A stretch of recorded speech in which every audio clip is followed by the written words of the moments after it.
Hello viewers, Karur செல்ல இருக்கும் விஜய் போடக்கூடிய அடுத்த பிளான் என்ன தெரியுமா? தற்போது இந்த தகவல்கள் தான் அரசியல் வட்டாரங்கள்ல கசிந்து பெரும் பரபரப்பையும் சர்ச்சையும் ஏற்படுத்தி வருகிறது. அது குறித்து பார்க்கலாம். அதுக்கு முன்னாடி இன்னும் நம்ம சேனலை சப்ஸ்கிரைப் பண்ணலனா சப்ஸ்கிரைப் பண்ணிடுங்க. அப்படியே பக்கத்துல இருக்கக்கூடிய பெல் ஐகானையும் பிரஸ் பண்ணிடுங்க. வாங்க வீடியோக்குள்ள போகலாம். விஜய் அவர்கள் முதலமைச்சராகி இன்றோடு 4வது நாள் ஆகிறது.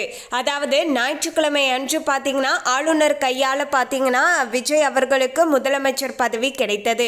அதனைத் தொடர்ந்து அடுத்த 3 நாட்களுமே சட்டசபை கூட்டத்தொடரிலேயே முடிவு பெற்றது என்று சொல்லலாம். இதற்கிடையே விஜய் அவர்கள் பல முக்கியமான அதிரடியான அறிவிப்புகளையுமே வெளியிட்டு இருந்தார்.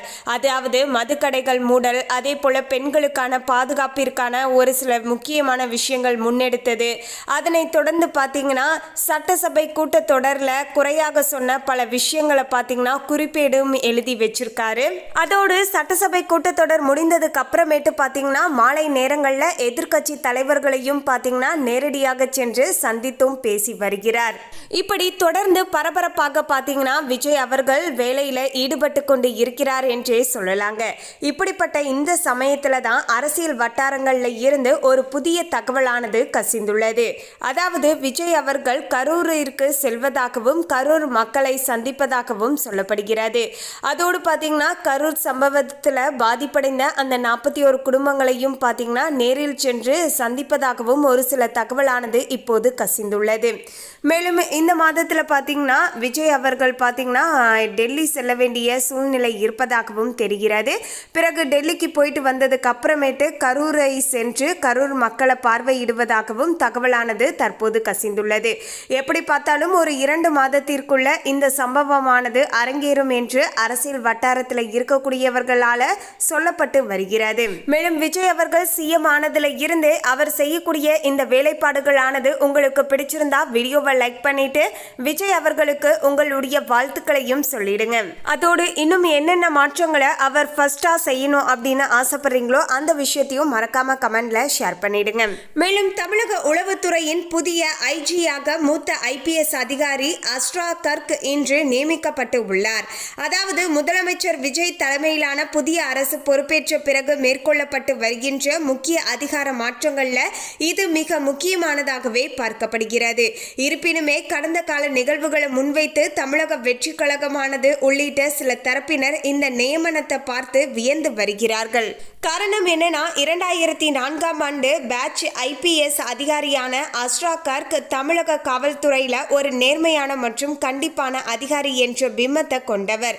தென் மாவட்டங்களில் பணியாற்றிய போது கந்து வட்டி கொடுமையை கட்டுப்படுத்தியது, உத்தபுரம் தீண்டாமை சுவர் விவகாரத்தில் தலித் மக்களை கோவிலுக்குள் அழைத்து சென்றது என இவரது அதிரடி நடவடிக்கைகளானது மக்கள் மத்தியில் பெரும் வரவேற்பை பெற்றவை. சிபிஐயிலுமே பணியாற்றிய அனுபவம் கொண்ட இவர் தற்போது வடமண்டல ஐஜியாக பணியாற்றி வந்த நிலையில உளவு பிரிவின் பொறுப்பானது இப்போது வழங்கப்பட்டு உள்ளது. கடந்த 2025 செப்டம்பர் மாதம் கரூரில் தமிழக வெற்றி கழகத்தின் தலைவர் விஜய் பங்கேற்ற பொதுக்கூட்டத்தில் ஏற்பட்ட கூட்ட நெரிசல்ல 41 பேர் உயிரிழந்து இருந்தாங்க.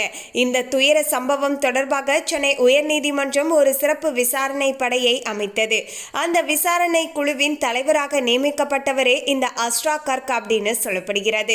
அந்த சமயத்தில் அஸ்ரா கர்க் தலைமையிலான குழுவானது தமிழக வெற்றி கழக நிர்வாகிகளிடம் நடத்திய விசாரணையானது மிக கடுமையானதாக இருந்ததாக கட்சி தரப்புல குற்றம் சாட்டப்பட்டது.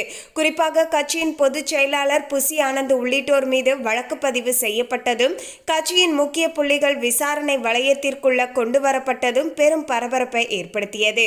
அப்போது தமிழக வெற்றி கழக தரப்புல உச்சநீதிமன்றத்தில் மனு தாக்கல் செய்யப்பட்டது.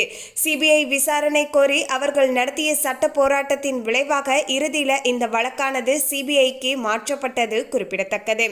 கடந்த ஆண்டு அஸ்ரா கர்க்கின் விசாரணையை எதிர்த்து நீதிமன்றம் சென்ற அதே விஜய் இன்று முதலமைச்சராக பொறுப்பேற்ற பிறகு அதே அதிகாரியை காவல்துறையின் மிக முக்கிய பிரிவான உளவுத்துறைக்கு தலைமை தாங்க நியமித்து உள்ளது அரசியல் நோக்கர்களால் உன்னிப்பாக கவனிக்கப்படுகிறது.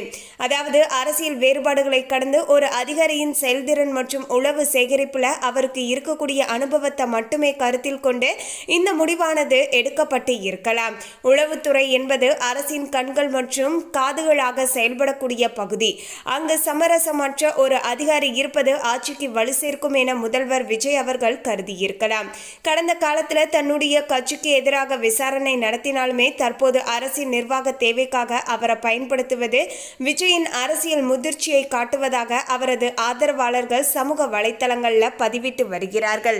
எது எப்படி இருப்பினுமே கரூர்ல தங்களுக்கு எதிராக நின்ற ஒரு அதிகாரியை ஆட்சிக்கு வந்த பிறகு உயர் பதவியில் அமர்த்துவது விந்தையானது என எதிர்க்கட்சிகள் விமர்சித்து வருகின்றனர். குறிப்பாக தமிழக வெற்றி கழகத்தின் அடிமட்ட தொண்டர்கள் மத்தியில் இந்த நியமனம் ஒருவித அதிருப்தியை ஏற்படுத்தி உள்ளது.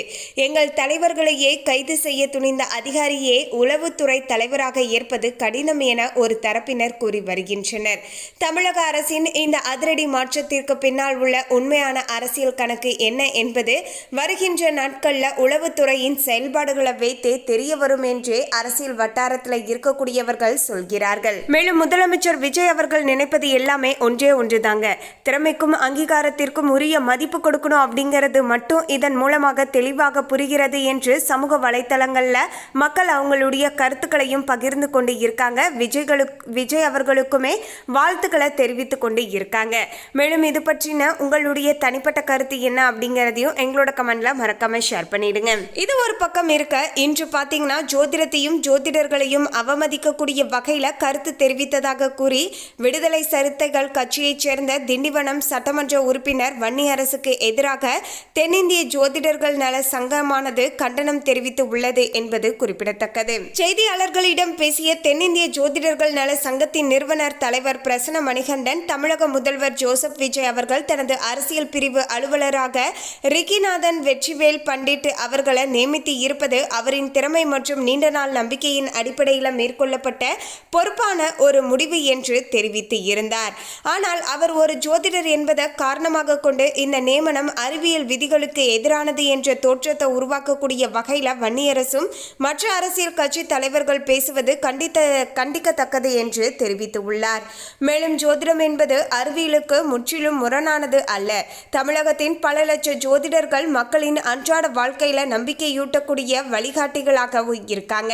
கோடிக்கணக்கான மக்களுடைய நம்பிக்கையாகவும் வாழ்வியலாகவும் இருக்கக்கூடிய ஒரு கலையை இழிவுபடுத்துவது ஜோதிட சமூகத்தையே அவமதிப்பதாகும் என்று அவர் கூறியிருந்தார்.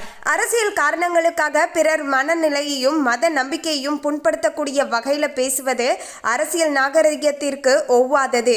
எனவே வன்னியரசு தனது கருத்துக்களை திரும்ப பெறுவதோடு பொதுமக்கள் முன் மன்னிப்பு கோர வேண்டும் என்றும் வலியுறுத்தி இருந்தார். மேலும் இந்த தகவலுமே இன்று ரொம்பவே பரபரப்பாக அரசியல் வட்டாரங்கள்ல பேசப்படுகிறது. மேலும் இந்த தகவலை பற்றிய உங்களுடைய கருத்தை கமெண்ட்ல பதிவு பண்ணுங்க. இந்த தகவல் உங்களுக்கு பிடிச்சிருந்தா லைக் பண்ணுங்க, ஷேர் பண்ணுங்க. இது போன்ற சுவாரஸ்யமான தகவலை தெரிந்து கொள்ள சேனலை சப்ஸ்கிரைப் பண்ணிடுங்க. தேங்க்யூ.